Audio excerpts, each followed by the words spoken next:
What's up, folks? Rich Van Tassel with you. It is Sunday, February 26, 2017.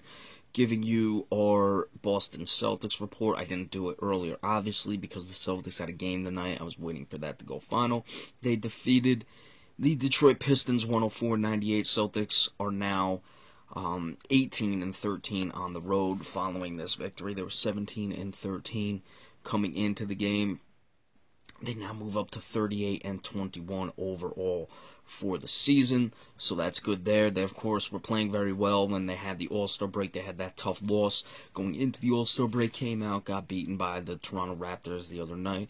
No moves at the deadline, of course. You know, there have been much conversation. I've been a part of that conversation, not even going to get into that. This is the roster they have. This is what they have moving forward from here. Tonight, good job for the most part in the rebounding department. Their guards were getting back involved. They did give up some critical offensive rebounds on missed free throws, which is a problem. Crowder knocked in 11 rebounds tonight. Amir Johnson did have 9. That's about, all he's good for is he'll put up an occasional decent rebounding game. Al Horford, 9 rebounds. We're going to have to talk about Al Horford in a little bit. Altogether, they had 52 boards, 9 of which offensive, to the 45 for the Detroit Pistons, who have an Andre Drummond on their team. Drummond did have 15 boards tonight, and Marquise Morris had 10, so it's not like Detroit was terrible. They had 2 guys in double figures, so it shows that the Celtics had a nice rebounding day.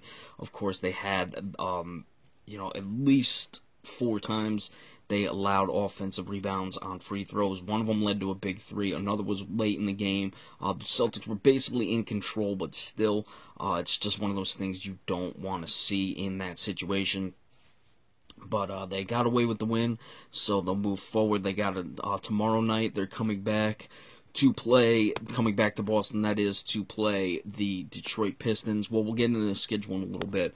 We'll just still continue on with what they're doing as of now. Jaylen Brown, very nice in this game. Marcus Smart, I'm starting to see Marcus Smart fall back in love with the threes a little too much, so we'll see if he calms that down a little bit, gets more involved as far as going back down to the post, things of that nature. So we'll keep an eye on that moving forward. That's one thing. But Jaylen Brown coming along very nicely. His shots coming along very well. Gotta like the improvement you're seeing out of Brown thus far. He had a big 3-point play where he got fouled. He missed a free throw in this one, but that is certainly something to look forward to. The defense came back tonight. They generally play pretty well defensively against the Detroit Pistons. I don't know if it's just because the Pistons match up pretty well against them, but of course the other night when they played the Toronto Raptors, they could not stop DeMar DeRozan, so those are certainly things to look at. Avery Bradley missed the game again today. I'm a little surprised he hasn't been able to come back yet. All indications are it's any moment now. Let's see what happens, but certainly he will improve to their defense when he comes back, but even his defense has been sloppy at times this season, so we'll have to see when he comes back. First off, you're going to have to, as we talked about last time, incorporate him back into the offense and back into the defense to some extent, though he is more of just an on-ball defender, so it's not, where he's in a team defensive scheme where he's, relying heavily on rotations, things like that. I mean, certainly that's going to play some sort of effect when he comes back, but he's mostly an on-ball defender. But offensively, getting him back in the flow and then see where his defense is, of course, taking all that time off and an Achilles injury coming back, but certainly they need him at this point.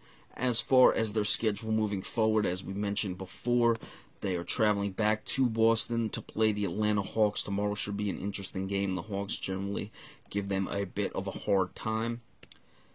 And then they're still home Wednesday for Cleveland coming to town. That's a nationally televised game, going to be interesting. Then they travel out west for 5. But that West Coast trip starts with Los Angeles and Phoenix. Really got to be able to handle those 2 teams. Then you have the Clippers and the Warriors and then the Denver Nuggets. So certainly 3 of those games you would have to say we got to take because you don't want to have a losing road streak, number 1. Those are 3 teams that they're certainly capable of beating. Los Angeles and Phoenix especially.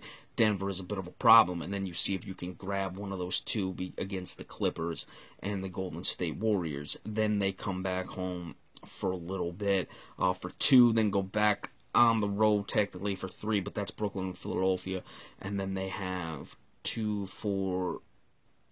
6-game homestand after that, so They had a tough schedule, of course, going into the All-Star break.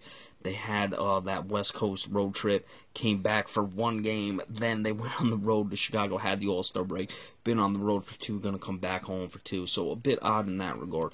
But certainly that Cleveland game is going to be tough. You'd like them to get at least that Atlanta game tomorrow night. Give Cleveland a run for the money. You'd figure they could at least get one against Cleveland this season. So it's not like as brutal as brutal as the schedule looks. The most brutal parts of the schedule, I mean, the Clippers are certainly not any team they should be afraid of.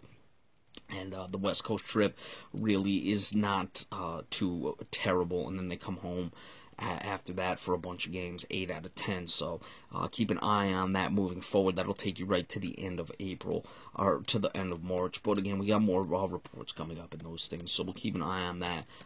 Get through the road trip, of course, and then move forward from there. But the Celtics getting the win tonight. They break the 2-game losing streak, still in second place of the division. Or second place in the conference, first place in the division.